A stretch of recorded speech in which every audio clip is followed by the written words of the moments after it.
In this CapCut tutorial, I'm going to show you how you can add keyframes to your videos using CapCut for PC.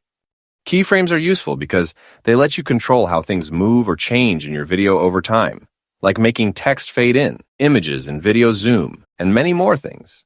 So let's start by importing a video into our timeline. And let's say I need to add a zoom in and zoom out. All I have to do is to set my starting point. And let's say I need my zoom in animation, so start right here. I will then go over to the right side of the screen where you can see the scale, position, and other video parameters. Locate this little diamond icon, and you can see that it says Add Keyframe. If I click on it, I will add the keyframe to my video, and the diamond icon will appear in the video in your timeline, and that means that we had added our keyframe. I will also add a keyframe for the position and the rotation, and then I'll move my playhead in the timeline, and let's say I want the zoom in animation to end right here.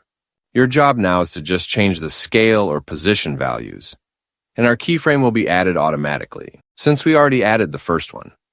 So I now have 2 keyframes in my video, and if I play the video in my timeline, you will see that the video slowly zooms in.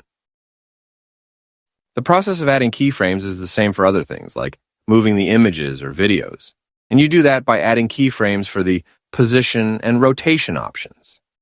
Also, if I need my animation to be faster, I'll just select one of the keyframes and move them closer together. But that's about it. You now know how to add keyframes in CapCut PC. Thanks a lot for watching, everyone, and I will see you in the next video.